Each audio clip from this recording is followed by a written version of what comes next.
Okay, so I've been playing the pre-alpha build of Richard Garriott's new MMO. It's going to be coming out in about a year.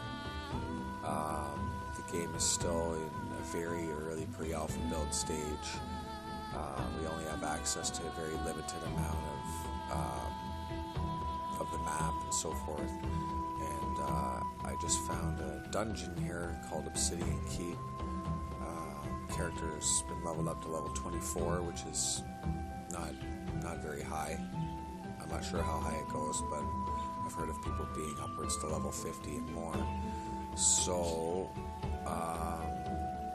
hopefully I don't get my ass kicked in here. I tried to come in earlier, and for some reason I guess the gate must have been glitched. I found the key in the well, but I couldn't open it.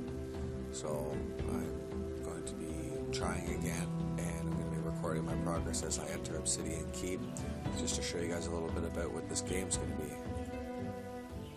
So here we go.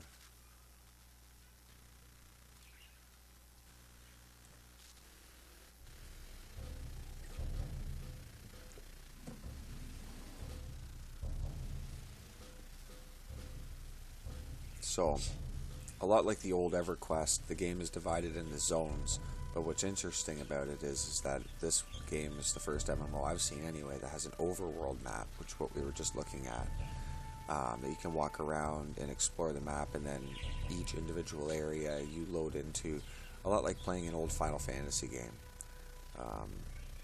Once you're inside these zones, it's more of an EverQuest, World of Warcraft kind of experience. See some combat here. We have some skeletons.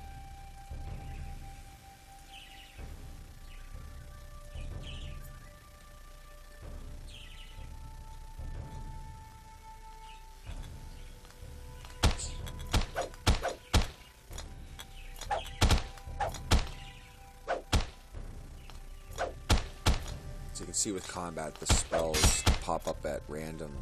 This is supposed to be a hand of cards. You can see this one here is fixed. It has a cooldown like a regular MMO. That's a feature you get with your skills. You can unlock more and more of these locked glyphs, so you always have access to them. They're on a regular cooldown, but as you can see, you can have cards, the same one, pop up in between your cooldown.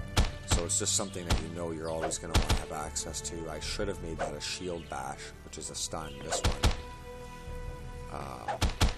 But I figured I'd just use my main melee special for now, as it just lets me kill things faster when I'm trying to level up. So,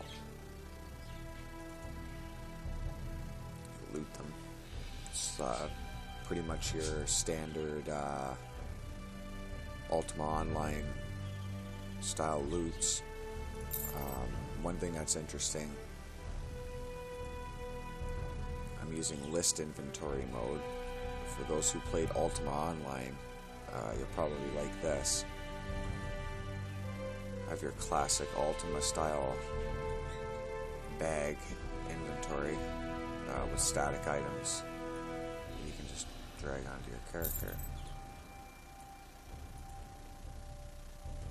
I find for right now, since the game is in very early build, that the list mode is a little bit more functional, because if you have an inventory as full as, say, this, those items will be all clumped on top of each other, much like Ultima Online was, making it very difficult to access your items. So if you are going to use the bag inventory, you definitely have to only use the bag inventory and take time to keep it organized like we used to in EVO. Otherwise you will never find anything. The loot all feature of the list inventory is kind of a big win. You know, there's certain things, old school is nice, but you know, there's new ways of doing things that are better. But still nice that they give the option, because I know a lot of the old schoolers like that bag inventory. It's a little bit more immersive. So it would appear that even after looting the key, leaving and coming back, that drawbridge is still down. So maybe this version of the alpha, they decided to close Obsidian Keep. I haven't seen anybody try and come in. The zone appears to be dead. So I'm assuming that this zone is a write-off. Probably under construction.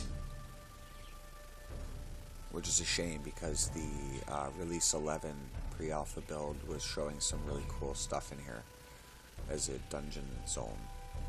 You can see there's some mobs on the ramparts. That spellcaster skeleton will cast fire spells at me.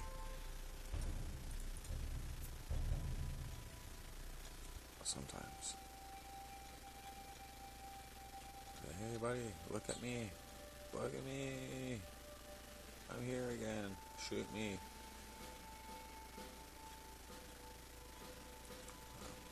Doesn't appear to be interested in me anymore.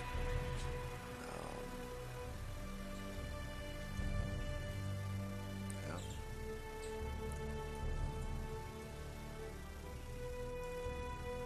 What I'll want to show in another short video will be the player housing features, which seems to be the main focus of the pre-alpha, is to get everybody settled into homes and spending their money on the item store, which for some reason is still selling items, already selling items, and the game's a year away from release. People are already blowing their money on it. So, some people are really hard up to play this game. I got in on the early release on an Alienware PC coupon.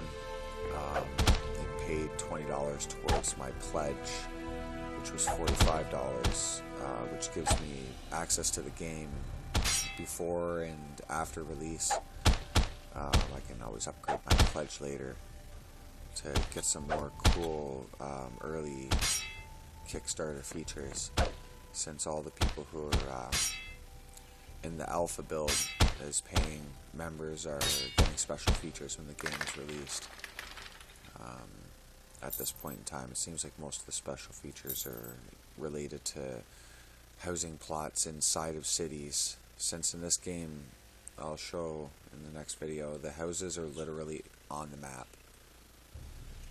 You could be walking by a spot like this and someone's got a house here that they own, and yeah, it's much like Ultima Online like that. Players build the world, they build on the world, form their own towns and communities. There's already a few player towns popping up on the overworld map where people are buying houses.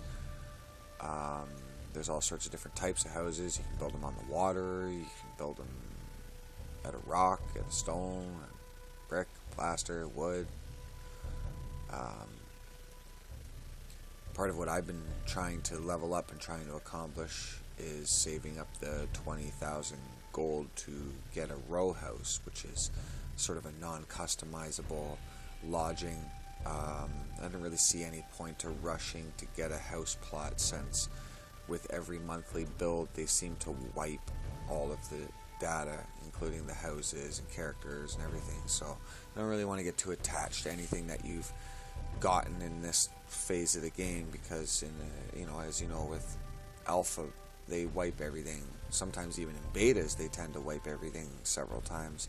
This is a pre-alpha, so at this stage in the game, the character models are they're not going to look like this when the game launches.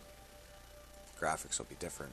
This is all just sort of put together for testing purposes, although the graphics even in pre-alpha are better than most of the online games that I've seen come out. For me, this game is kind of a mixture of old style and new style graphic modeling. Probably because the stuff that doesn't look too good is lower resolution models that are sort of just as, like I said, as a placeholder until they create a higher res version. Like these trees here are not, the textures on them are not very good, but the trees themselves look fantastic. So we get some higher resolution textures on that, and these trees will look a hell of a lot more realistic. From a distance they look great, but it'd be nice to see the game a little bit more high res than it is now.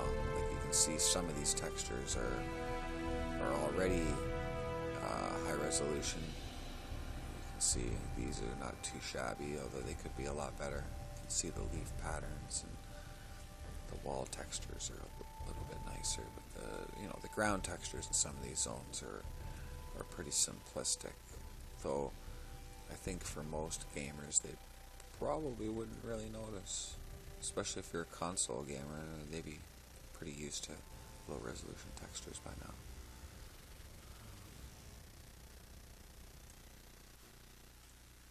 So that's my video. Wouldn't let me in the dungeon. I guess I'll probably have to make another one. See you later, guys.